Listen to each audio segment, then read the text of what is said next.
Le Grand Matin Sud Radio, 5h-10h, Patrick Roger, Cécile de Mélibus. 8h08, vous avez ce matin, on va vous offrir des cadeaux. On est comme ça sur Sud Radio. On va vous offrir un séjour pour 4 personnes, 3 nuits, 2 nuits d'hôtel à Port Aventura Caraïbes Aquatic Park. Ça, c'est un joli cadeau de Sud Radio. C'est bien l'écoute. Mais c'est pas tout de suite. Non, quelques minutes. Il faut entendre la petite musique et tout. Mais restez avec nous tout de suite, c'est notre invité actu. Et nous sommes ce matin avec Patrick Ollier, qui est président de la métropole du Grand Paris. Bonjour Patrick Ollier. Bonjour. Un compte à rebours est engagé, parce que vous êtes le président justement de cette métropole du Grand Paris. Et à compter du 1er juillet, dans une quinzaine de jours, il va y avoir des restrictions de circulation. Comment ça précisément ? Dans le cas de la métropole du Grand Paris, nous avons créé une zone faible émission. Alors c'est un terme un peu barbare. Zone faible émission, ça veut dire quoi ? Ça veut dire que c'est un périmètre au sein duquel les voitures les plus polluantes sont interdites, dans le cadre, en tout cas pour moi, président de la métropole du Grand Paris, dans le cadre d'une action de santé publique. Car il y a 6600 morts par an prématurés dans le périmètre de la métropole du Grand Paris. C'est 7,5 millions d'habitants, ce périmètre. Ouais. Et on crée la zone faible émission sur un périmètre de 5 millions. Parce qu'on a pensé... Ce qui veut dire, mais alors les voitures les plus polluantes, ce sont lesquelles alors ? Alors, les voitures les plus polluantes, c'est les critères 5. Oui. Critère 4, pardon, excusez-moi, parce que quand les critères 4 et critères 5... Ah bon, on s'y perd un peu. Oui. Ouais. Non, bon... Voilà. C'est les critères 5 d'abord et critères 4 ensuite. Ouais. Et c'est des pastilles qui sont sur des autocollants, qui sont sur les pare-brises des voitures. Et c'est en fonction des émissions des particules fines, des NOx, dans l'atmosphère, qu'elles sont classées.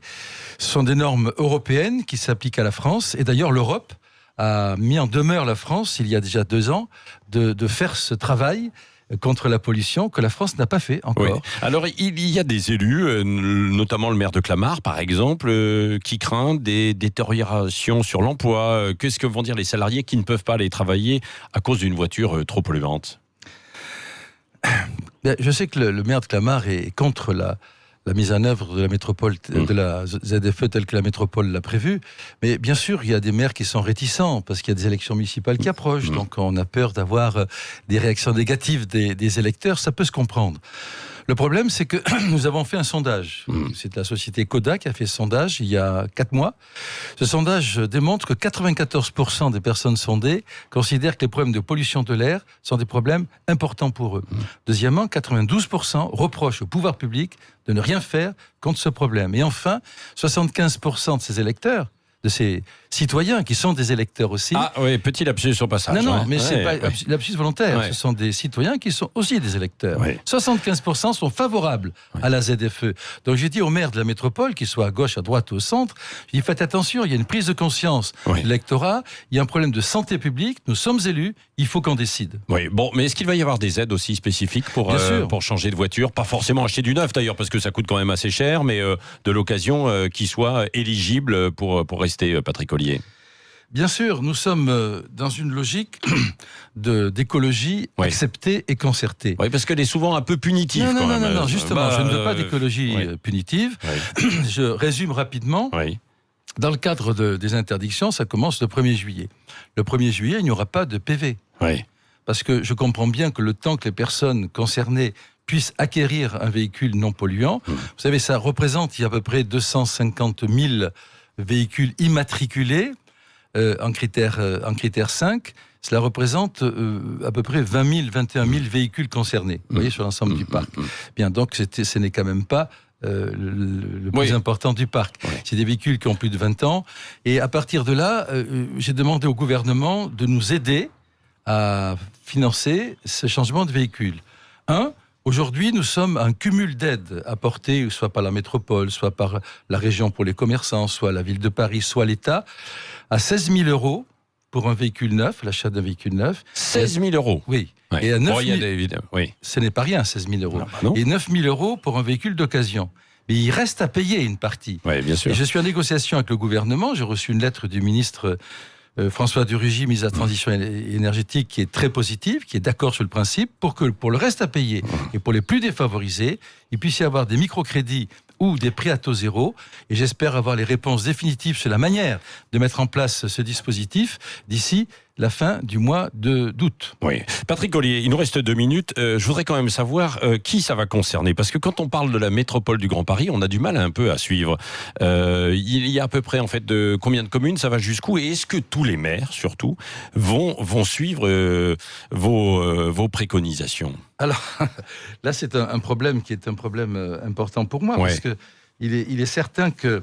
Je vous montre la carte d'ailleurs de la ZFE. À la radio c'est un peu difficile. Non, mais vous verrez que je vous raconte pas d'histoire. On est en direct sur YouTube. Voilà, c'est ça. Toutes les communes en vert sont des maires qui ont accepté d'entrer dans la ZFE. Alors ce sont les communes qui sont juste autour de Paris. Voilà. Hein. Non, c'est la ZFE, c'est le périmètre de la A86. On a choisi justement un périmètre facile à identifier parce qu'il va falloir mettre des caméras en place pour pouvoir scanner. Les caméras ne seront pas mises avant que le gouvernement m'ait donné justement l'assurance qui va payer, parce que moi j'ai pas trop les moyens de payer.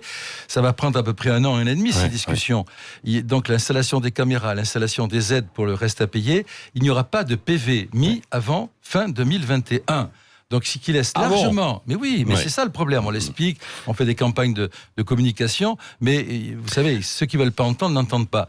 Le problème, c'est que je veux que pendant toute cette période, la concertation permette d'accepter les mesures que l'on prend et non pas de les imposer dès le 1er juillet prochain. Quand on parle de la métropole du Grand Paris, Patrick Ollier, mais pardon pour le terme, mais ça fait marrer un peu les Biarros, les Ariégeois, les Toulousains, les Montpelliérains qui se disent mais ils peuvent pas se mettre d'accord en fait sur cette grande métropole quand même à un moment donné. La métropole existe depuis 3 ans. Oui, mais est-ce qu'elle a une existence forte quand même? On voit la bataille des municipales et on se dit un jour il serait temps quand même qu'elle émerge, non? Vous me dites qu'il reste 2 minutes, j'ai pas le temps d'expliquer. La métropole existe depuis 3 ans.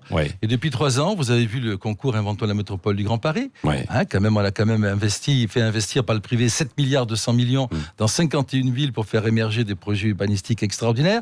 On se bat contre les inondations, on se bat contre la pollution, on met en place le retour de la nature en ville. La métropole a des compétences qu'elle exerce. Il y a 131 villes, 7 200 000 habitants et les 131 mais maires. Un jour, il faudrait plus qu'il y ait de petits Paris et un grand Paris, quoi, non? Vous n'êtes pas d'accord là-dessus? Le Grand Paris, c'est la métropole du Grand Paris.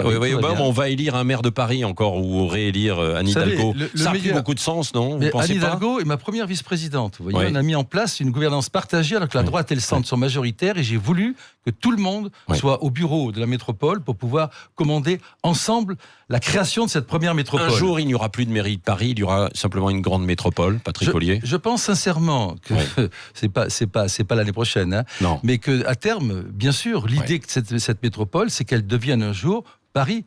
C'est sûr, car Paris d'aujourd'hui, c'est Lutèce qui a évolué, la zone dense continue, qui a évolué jusqu'au périphérique, qui a dépassé le périphérique. C'est pour ça qu'on a créé la métropole du Grand Paris. Eh ben voilà, il y a encore du boulot, mais vous êtes peut-être sur la voie. Merci Patrick Ollier, président de la métropole du Grand Paris, d'avoir été avec nous ce matin sur Sud Radio.